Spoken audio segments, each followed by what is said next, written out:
I mean, it feels like a lifetime ago. I have to put myself back in that place where, once a month he was going to all the main cities and towns and giving classes. Remember, we're 9 months of winter. I've gotten so many phone calls from my husband, like, I don't know if I should stop or drive. Do I need to spend the night somewhere? Like, I can't see 2 inches in front of me. If you would have asked me 10 years ago, did I think there would be 6 couples serving in Montana for Chabad, I would say, what are you, crazy?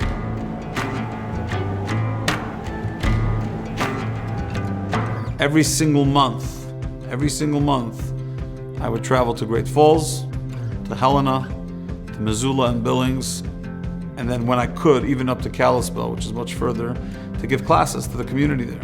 And it really was the precursor for the founding of the Chabad houses in those cities. 7 years after moving to Montana, we founded Chabad of Missoula and Western Montana at the time. 4 years later, in 2018, when Chavi's sister Chanala got married to Shneur Wolf, they opened up Chabad in the Flathead Valley near Glacier National Park and the Whitefish Kalispell community. After COVID is when I realized that it's time to start thinking about Billings.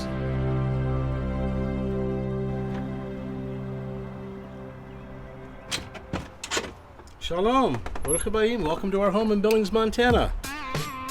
I was in the Navy years ago. Traveled all over the Middle East, and that's where I did my tours.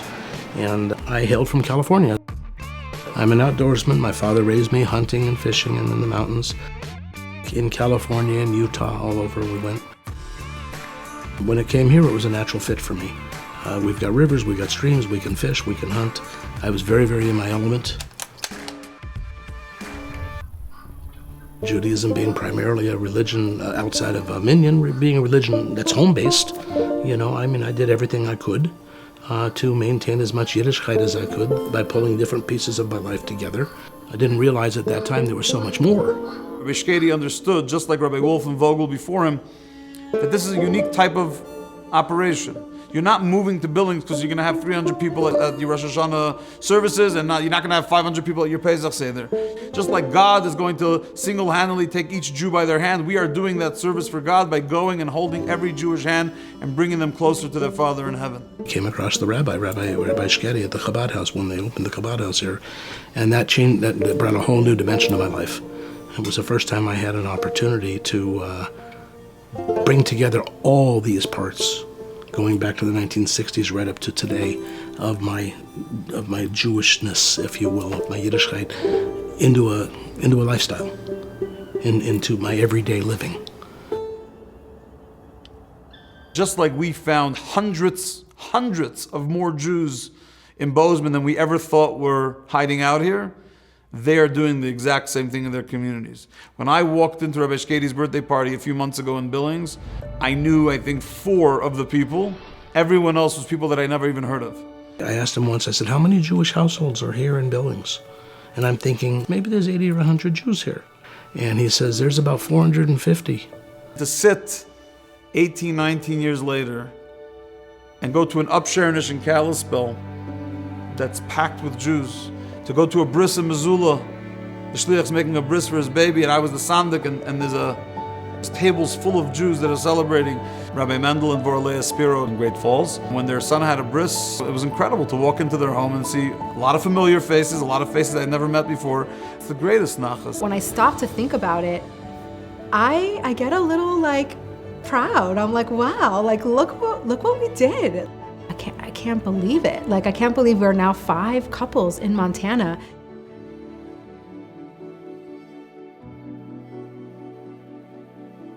Kind of feels surreal. Thinking back, young couple, no kids, just landing in Bozeman, Montana. We had the first Shabbos dinner, and we had a couple of lifetime tables from Costco, and there was a couple of people around the table. It slowly started becoming, okay, there's some hope here. There's going to be something. We're not going to be just alone living in this big house. The number 18 in Judaism is symbolic because it's the numerical value of the word chai, which means life. And Chavi and I have understood that to mean that if we reach this milestone, it's time to bring an additional dose of life into the Jewish experience and the spiritual experience of Montana. We just signed a contract with another couple to move to Bozeman. Around 3 years ago, we bought the space. So we have a shul, which doubles as like the social hall. We have a really great playroom for the kids. We have a beautiful library that's used as just a library for people to hang out in, but also my husband gives all his classes there. What we do know is that the work is growing at such a rapid pace here in Bozeman. The expansion, the growth, the construction, the people moving here from the east and west coast. We're alive here. Like, you don't live in Bozeman and not know that there's Jewish life here. I think it creeps into all the little corners, all the little things that we do to make an impact. I really believe that the brightest days are ahead of us. Whatever is going to be needed, we are available, we're up to the task. The sky's the limit, or as we like to say in Montana, big sky's the limit.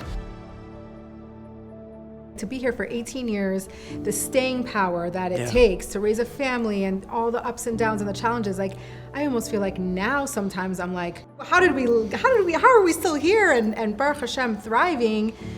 I think that's key. I think that in 18 years from now, we'll probably be sitting and saying, oh my gosh, 18 years ago we were sitting and having this conversation about the first 18 years. I hope so. I hope we make it.